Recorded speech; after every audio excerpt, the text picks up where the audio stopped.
Hello students, welcome to study हुआ maths. आज का हमारा टॉपिक है प्रॉफिट एंड लॉस। तो आज हम प्रॉफिट एंड लॉस के उन सवालों को सॉल्व करेंगे जो एसएससी जीएसएसएल की परीक्षाओं में पूछे गए थे और आगामी परीक्षा की दृष्टि से बहुत महत्वपूर्ण है। तो चलिए शुरू करते हैं हमारे पहले क्वेश्चन से कि जब एक वस्तु को 291 रुपए में बेचा जाता है तो 3% की हानि होती है। अगर इसे 8% के लाभ पर बेचा जाता है तो वस्तु का विक्रय मूल्य क्या होगा। तो यहाँ पर हमें वस्तु का विक्रय मूल्य बताना है। जब हमें यहाँ पर एक कंडीशन बताई गई है कि जब एक वस्तु को 291 रुपए में अगर बेचा जाता है तो उसे 3% की हानि होती है। अर्थात यदि वस्तु का मूल्य रहा होगा 100% का और उसमें 3% की हानि हो गई तो बचा कितना दोस्तों, 100 में से 3 जाएगा तो बचेगा यहाँ पर 97%, 97%। और इस 97% की वैल्यू हमें यहाँ पर दी है दोस्तों, कितनी दी है, 291 रुपए, क्योंकि वस्तु को 3% की हानि पर बेचा गया है, अर्थात 97% मूल्य पर बेचा गया है।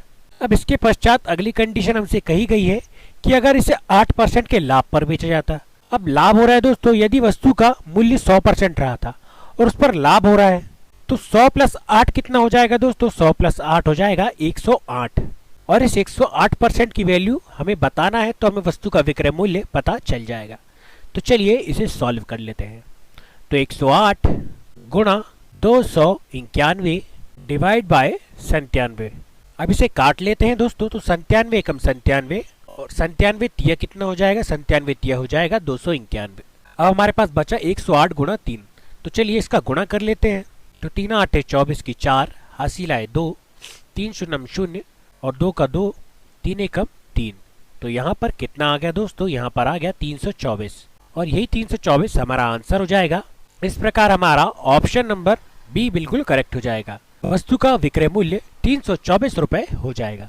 हमारा नेक्स्ट क्वेश्चन है कि एक मोटरसाइकिल को 70,000 में बेचने पर राम को 25% लाभ प्राप्त होता है। यदि उसे 30% लाभ प्राप्त करना हो तो मोटरसाइकिल को किस मूल्य पर बेचना चाहिए। तो दोस्तों यहाँ पर हमें एक मोटरसाइकिल का मूल्य बताया गया है 70,000 रुपए, जिसमें वह बेची गई है और उस पर 25% का लाभ हो रहा है। अर्थात यदि उस मोटरसाइकिल का मूल्य 100% रहा होगा और उस पर 25% का लाभ हो गया तो 100 + 25 कितना हो जाएगा दोस्तों, 100 + 25 हो जाएगा 125। और चूंकि वह मोटरसाइकिल 25% लाभ पर बेची गई तो 100 + 25 125 की वैल्यू कितनी हो जाएगी, वह हो जाएगी 70,000। कितनी हो जाएगी, 70,000। अब अगले वाक्य में हमसे कहा गया है कि यदि उसे 30% लाभ प्राप्त करना हो। तो यदि 30% लाभ प्राप्त करना हो, पहले उसे 25% प्राप्त हुआ तो दोस्तों अब वह 30% प्राप्त करना चाहता है। तो 100 + 30 अगर हम करें तो 100 + 30 कितना हो जाएगा दोस्तों, 100 + 30 हो जाएगा 130। और इस 130% की वैल्यू हमें यहाँ पर ज्ञात करना है। तो 130 गुणा 70,000 डिवाइड बाय 125। अब इसे काट लेते हैं दोस्तों। तो जो हम इस 125 से इस 70,000 को डिवाइड करेंगे तो यह कितनी बार में कट जाएगा, यह कट जाएगा 560 बार में। कितनी बार में कट जाएगा, 560 बार में। अब सिंपली हमें इस 130 में इस 560 का गुणा कर लेना है।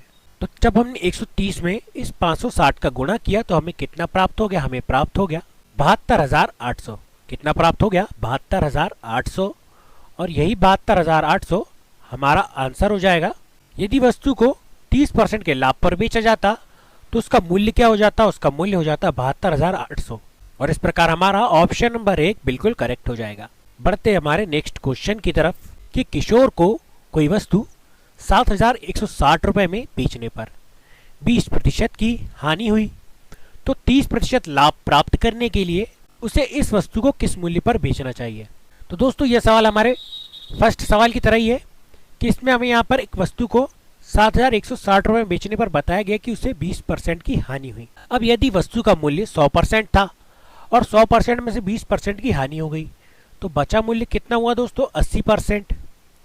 और 80% में उस वस्तु को उसने बेचा है कितने रुपए में, 7,160 रुपए में। और हमसे कहा गया है कि 30% का लाभ प्राप्त करने। चूंकि वस्तु का मूल्य 100% होता है और 100% में अगर 30% वाला लाभ कमाना चाहता है तो टोटल कितना हो जाएगा दोस्तों, टोटल हो जाएगा 130। तो इस 130 की वैल्यू भी हमें यहाँ पर निकालना है। तो 130 गुणा 7,160 डिवाइड बाय 80।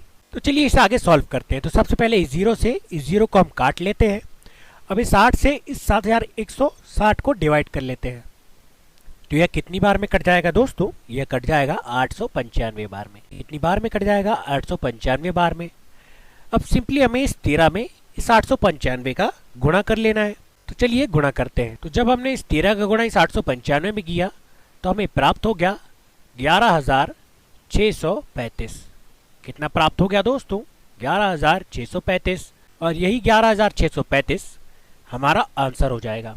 तो इस प्रकार हमारा ऑप्शन नंबर बी बिल्कुल करेक्ट हो जाएगा। यदि उसे 30% लाभ प्राप्त करना है तो उसे वस्तु को किस मूल्य पर बेचना चाहिए? तो उसे वस्तु को 11,635 रुपए में बेचना चाहिए। बढ़ते हमारे नेक्स्ट क्वेश्चन की तरफ कि एक सीलिंग फैन का अंकित मूल्य 3,250 रुपए है और दुकानदार इस पर 8% की छूट देता है, तो सीलिंग फैन का विक्रय मूल्य कितना है? तो यहाँ पर हमसे सीलिंग फैन का विक्रय मूल्य पूछा गया है और हमें अंकित मूल्य यहाँ पर सीलिंग फैन का दिया है दोस्तों। कितना दिया है? 3,250 रुपए। तो आपको जहां भी अंकित मूल्य दिया हो दोस्तों, तो अंकित मूल्य हमेशा कितना परसेंट माना जाता है? अंकित मूल्य हमेशा माना जाता है 100%। कितना माना जाएगा? 100% का। और इस 100% की वैल्यू हमें यहाँ पर दी है 3,250 रुपए, क्योंकि हमें यहाँ पर अंकित मूल्य की वैल्यू रुपए में दी हुई है 3,250 रुपए। अब हमसे कहा गया है कि दुकानदार इस पर 8% की छूट देता है। अब दुकानदार 100% पे अगर 8% की छूट देगा तो 100 में से यदि हम 8 को माइनस करें तो हमारे पास कितना बचता है? 92%। तो छूट देने के बाद कितना मूल्य बचा दोस्तों? 92% बचा। और इस 92% की वैल्यू हमें यहाँ पर निकाल लेना है, तो हमें विक्रय मूल्य पता चल जाएगा। तो चलिए यहाँ पर गुणा कर लेते हैं। तो 3,250 गुणा 92 डिवाइड बाय 100।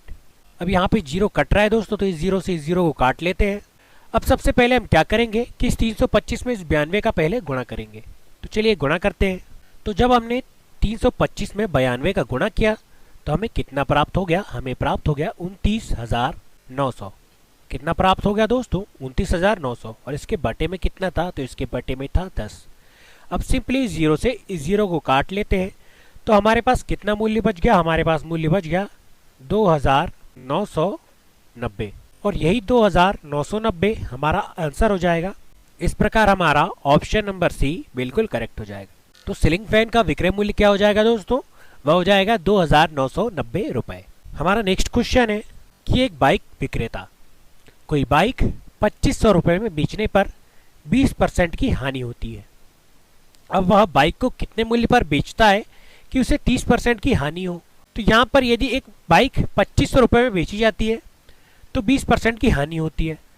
अब यदि बाइक का मूल्य 100% रहा हो प्रतिशत में और उसमें 20% की हानि पर उसको बेचता है, तो उसने 100 में तो नहीं बेचा, 20% कम कर कर बेचा। तो 100 में से यदि 20 घटाएं हम तो होता है 80%।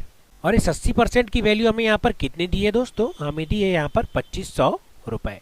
और हमसे पूछा जाता है कि वह बाइक को कितने मूल्य पर बेचता कि उसे 30% की हानि होती। तो पहले 20% की होती, अब वह पूछ रहे हैं कि 30% की हानि पर मूल्य क्या होगा। तो यदि वस्तु का मूल्य 100% है और उसमें से अगर हम हानि को घटाएं 30% की हानि को, तो बचा मूल्य कितना आएगा दोस्तों? 70% का मूल्य आ जाएगा। और इस 70% की वैल्यू हम यहाँ पर निकाल लेते हैं, तो हमें विक्रय मूल्य पता चल जाएगा। तो चलिए इसे सॉल्व करते हैं। तो 70 गुणा 2,500 डिवाइड बाय 80। तो इसे आगे सॉल्व करते हैं। तो सबसे पहले इस जीरो से इस जीरो को काट लेंगे। अब हमारे पास क्या बचा दोस्तों? 7 गुणा 2,500 डिवाइड बाय 8। तो सबसे पहले हम इस 7 का गुणा इस 2,500 में करेंगे। तो चलिए 7 का गुणा इस 2,500 में करते हैं। तो जब हमने 7 का गुणा 2,500 में किया तो हमें प्राप्त हो गया 17,500। कितना प्राप्त हो गया दोस्तों? 17,500। और इसके बटे में क्या था? इसके बटे में था 8। अब हम इसे भाग देते हैं 8 से। तो जब हमने 8 का भाग इस 17,500 में दिया तो हमें कितना प्राप्त हो गया? हमें प्राप्त हो गया 2,187.5। कितना प्राप्त हो गया दोस्तों? 2,187.5। और यही 2,187.5 हमारा आंसर हो जाएगा। तो हमारा ऑप्शन ए बिल्कुल करेक्ट हो जाएगा। तो यहाँ पर यदि वह व्यक्ति 30% की हानि पर बाइक को बेचना चाहता है तो उससे कितना मूल्य प्राप्त होगा?